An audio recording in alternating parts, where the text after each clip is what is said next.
Welcome to Family Life Perspectives. This is Dr. Harry Broomfield, Director of Perspectives Counseling Centers, Perspectives of Troy. And so glad that you've joined us here on Family Life Perspectives, our program that we try to provide community service with regard to mental health information. This week we have Dr. William Guy, staff psychiatrist at Perspectives of Troy, and we're making this week's programming available to you by podcast form on our website, perspectivesoftroy.com. And I think as he summarizes this week's programming, you might want to visit our website, again, perspectivesoftroy.com, and take a listen in to this week's entire programming. We think it'll be beneficial to you. Dr. Guy, we're so glad that you've joined us again today, and all this week you've been talking about autism, and in all reality, one of the causations of it. Could you give us your thoughts in summary of the week? Sure. Well, we don't know all the causes for every case of autism. It's an epigenetic thing. We mention that every day. There is a genetic source. If you have an identical twin with autism, then your chances of having it are 60%. If it's a brother or a fraternal twin, it's only 10%. So there's a genetic factor, but there's also an environmental factor. And there are probably many environmental factors. One that seems to be a real one for many patients is the gut bacteria association. When children have infections, either some type of body infection, ear infection, throat infection, whatever, when they're young, before the age of 3, and they're given antibiotics, those antibiotics have the ability to change the gut flora, to change the biome, the human biome, which is the gut, the organisms lining the gut, okay?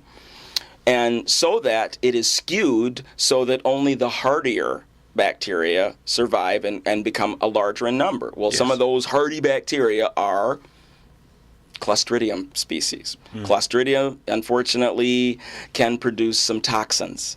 And one of the toxins is a metabolite of carbohydrates called HPA, or I'll just abbreviate it to propionic acid, okay?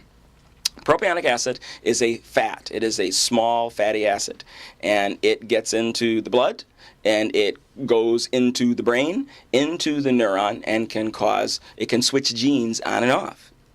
And the other thing is that there is a direct effect of propionic acid in that it affects, at least in animal models, it causes them to be antisocial, so that they stop smelling each other, they stop hanging out and enjoying each other's company, they become hyperactive. We're talking about lab rats. These are lab rats, exactly. Yes. Mm-hmm. But what the thing is that it results in some of the same types of things, including the mental retardation that you see in humans. And propionic acid gives us an animal model for autism.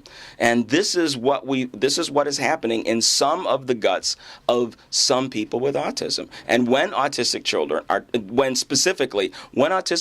who have been found to have Clostridium overgrowth, when they are treated with vancomycin, with strong antibiotics, they get better as long as the antibiotics are on board. And unfortunately, they regress when you take the antibiotics away, because Clostridium leaves spores which germinate after after you kill off the parent bacteria.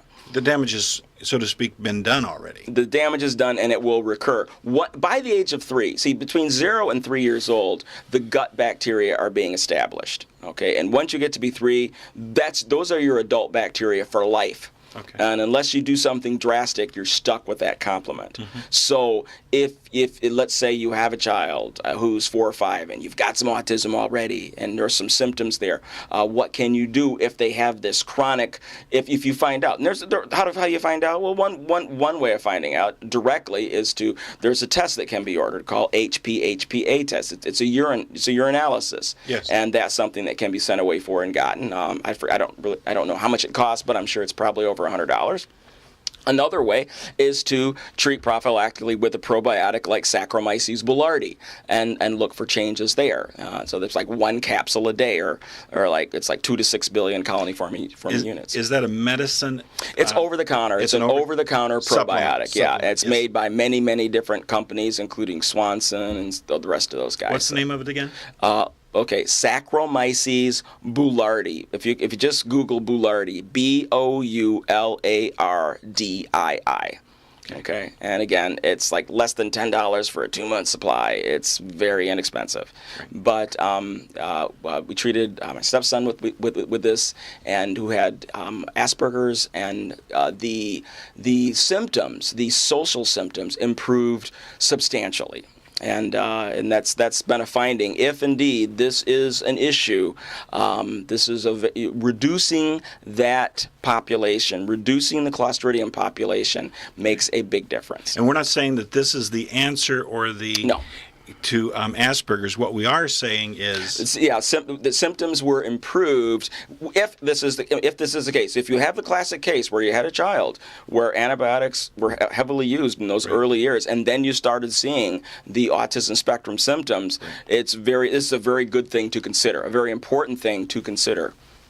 Well worth the investment. Mm-hmm. Dr. Guy, we need to get a word from our sponsor. When we come back, we'll have you do closing remarks. Would that be all right? Sure.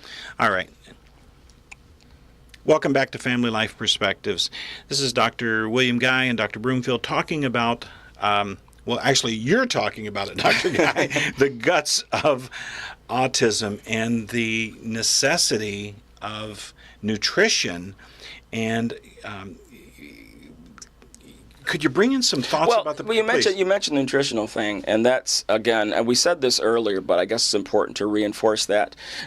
There have been a number of reports and individuals who will say that changing the diet made a difference. And I've heard this from several parents of autistic children when they say we reduced sugars, we reduced carbohydrates, and got away from processed foods. And, when I hear that, I'm thinking, okay, you're one of those people. Because, I'm just, that whole thing of this fear of processed foods, I'm going, I like processed foods. Okay.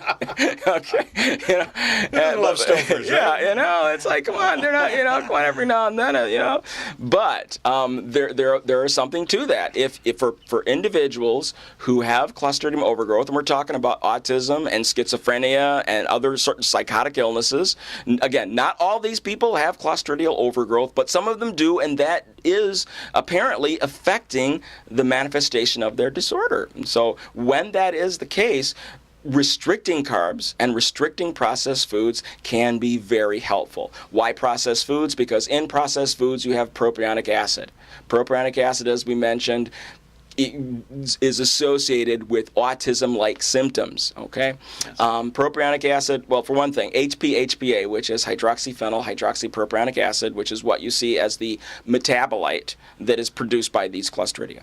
Okay, when you have a bunch of that stuff, okay, and again, in the urine, you can measure this. If it's over 500 millimoles per mole of creatinine, that's too high, okay? So when you see those levels, you see psychotic symptoms and autism and blah, blah, blah. All right, now why does it do that? This molecule interferes with the metabolism of dopamine. Okay, basically there's neurotransmitter. Yes, that's a neurotransmitter in the brain. Okay, basically it inhibits an enzyme called dopamine decarboxylase, and you need that to convert dopamine to norepinephrine. I don't want to blow you away too much with this stuff, but my point is that because of the effect that it has on that enzyme, you get excess dopamine activity in an area of the brain like the temporal lobe. When you have extra dopamine in the temporal lobe, your emotions start to run wild. Okay, you become more paranoid. You become less social. And so what I'm trying to explain now is why does this particular metabolite of Clostridium seem to result in these disturbing behaviors? It's the effect on the dopamine system. Yes. It makes you more paranoid, more aggressive. In fact, the model of schizophrenia is excess dopamine in the temporal lobe. That's why we use antipsychotics to block those effects. Okay? Yep.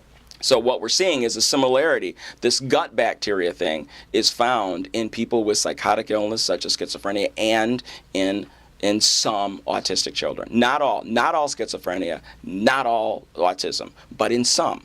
And it's important to investigate that because this is something that is treatable.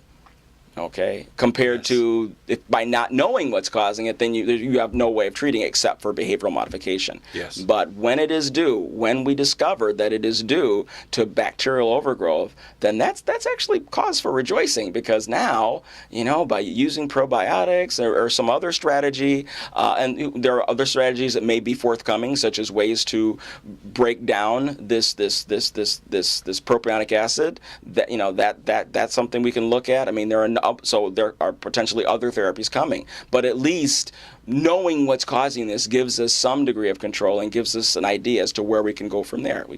So if you could, we've got actually a minute left, and in 45 to 60 seconds, we've got someone out there that may be having a family member who's suffering from autism at one end of the spectrum or the other.